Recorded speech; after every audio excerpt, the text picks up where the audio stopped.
Assalamualaikum warahmatullahi ta'ala wabarakatuh. Salam sejahtera and a very good afternoon. Ladies and gentlemen of the press, first I would like to thank His Excellency Mr. Khaw Boon, Minister of Transport of Singapore, for being here today on this historic occasion of the signing of the side letter between the governments of Malaysia and Singapore on the HSR project. Today's event has been the result of weeks of intense negotiations. We met on various occasions in Kuala Lumpur and Singapore.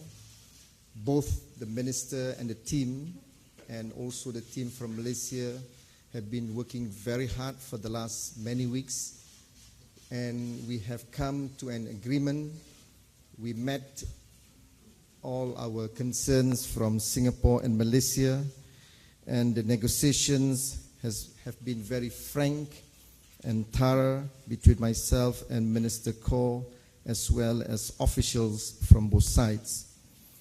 We have all worked tirelessly in order to bring about a resolution that is mutually beneficial. When I was in Singapore last week, I mentioned that Mr. Khaw and I were inching towards a win-win resolution.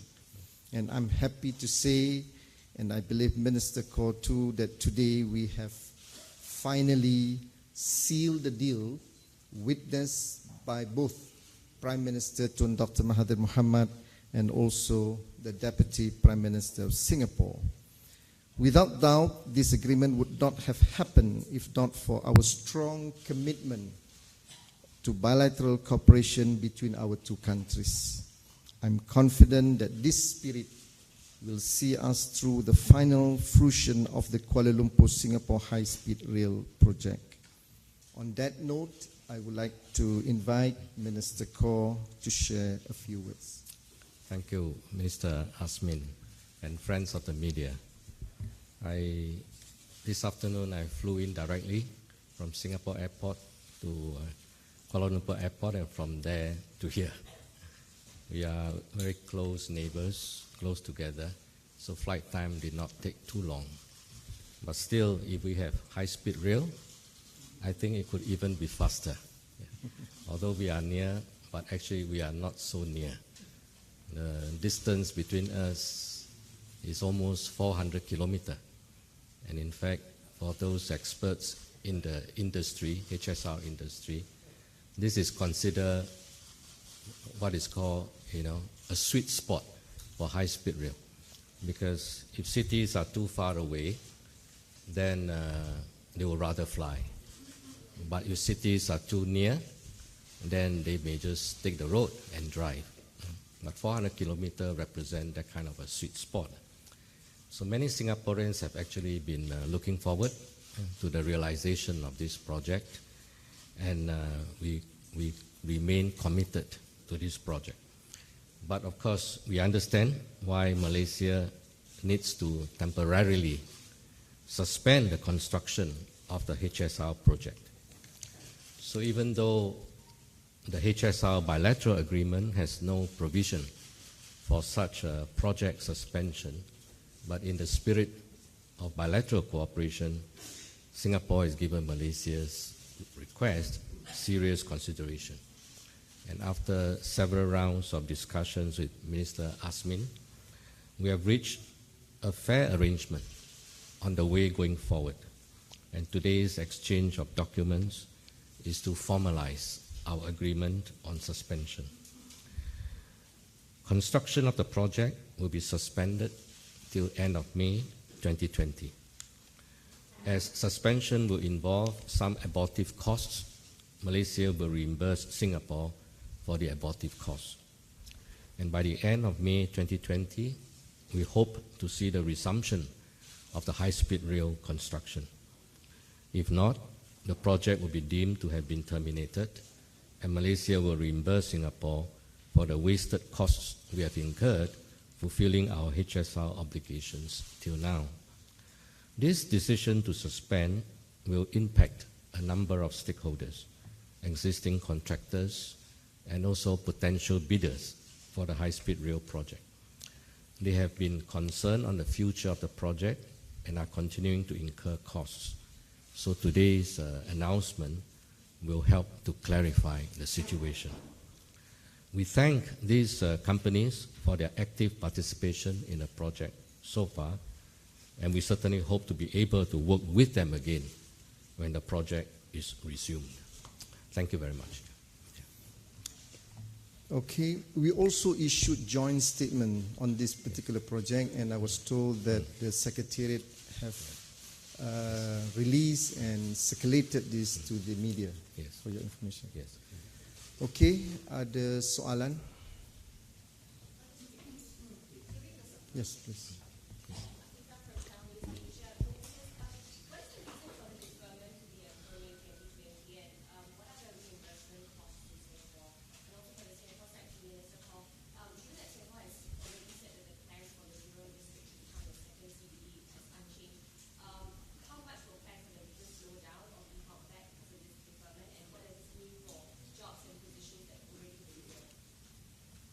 I think Malaysia has explained their reason why they need to temporarily suspend this project.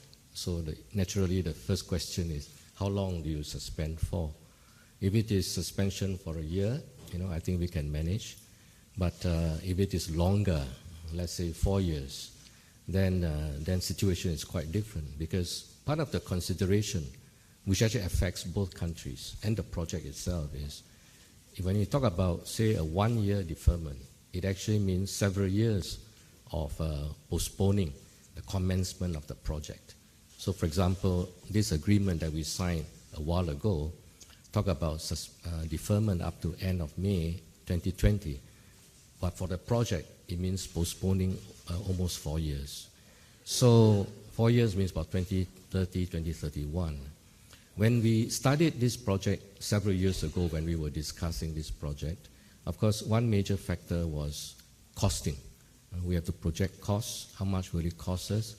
How much revenue can we take in? Is the project viable? And when you are talking about pushing the project into the future, projections become more and more uncertain. So from Singapore's point of view, there's a limit to how far we can postpone the project. And of course, finally, this May 2020 was a negotiated figure between Minister Azmin and myself.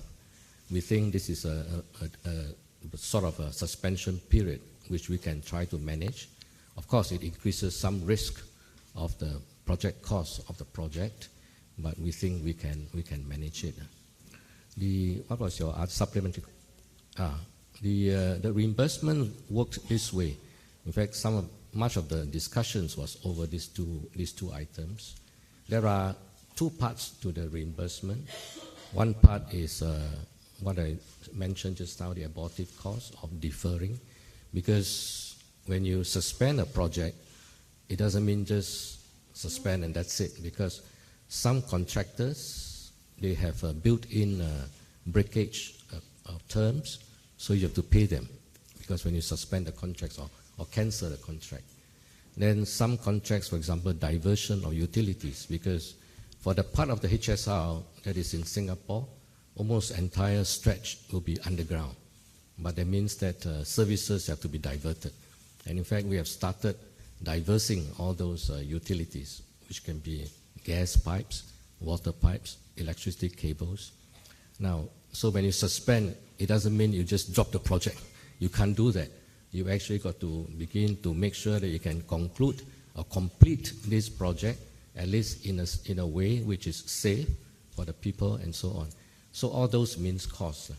So part of the agreement or discussions that we had the last couple of months was to actually painstakingly go through, our technical people from both sides sit down, we produce invoices, and they comb through item by item to satisfy themselves, because Minister Azmin has to account to his taxpayers, and me too. So we have to make sure that the cost, when we say is so many $1 million that form the abortive cost, they are figures that he can defend, that I can defend too. So that's one portion of the abortive cost. The other part is, supposing, let's say, at the end of May 2020, and somehow the project did not proceed, that of course it means it has been terminated, in which case then there will be again reimbursements. And that one is for the cost incurred by Singapore, fulfilling our obligations for the bilateral agreement up to today, up to today's suspension. So that's a larger quantum. And again, the same careful, thorough exercise went through between the technical people of both countries, combed through every items and details, and they have to satisfy themselves that the figures that we talk about, that we are claiming, are figures that they can defend to their tax holders. Yeah.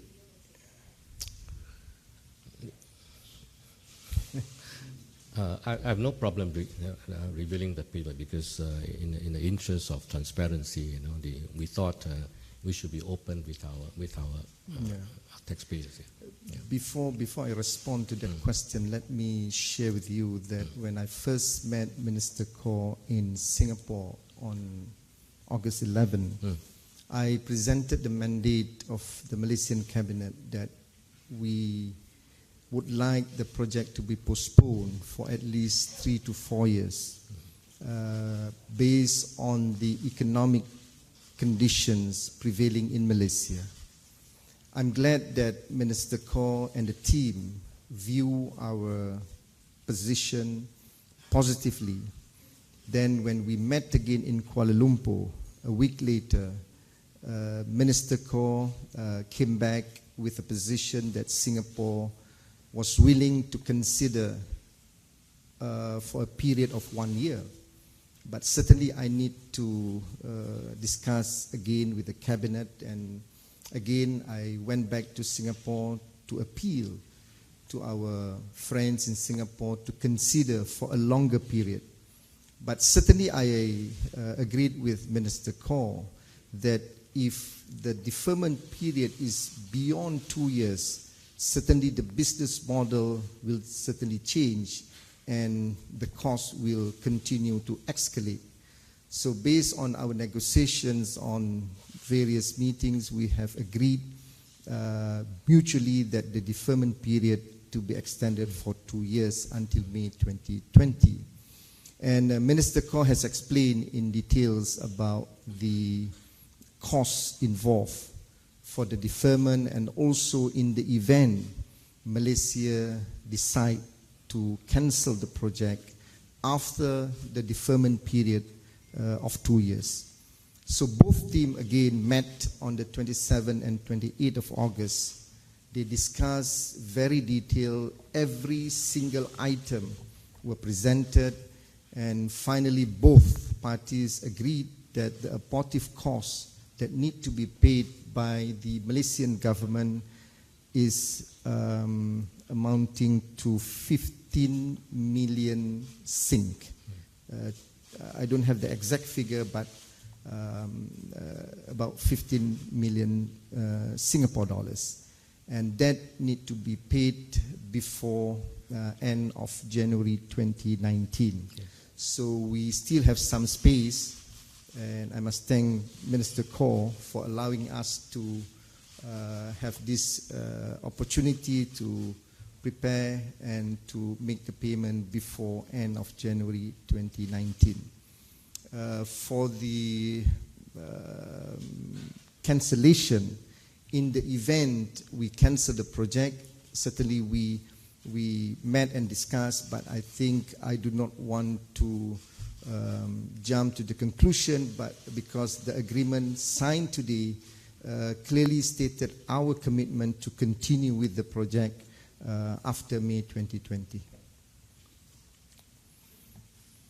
Okay, terima kasih kepada semua. Okay, thank you, Minister. Good. Thank you. Yeah? Fine. Come, Minister.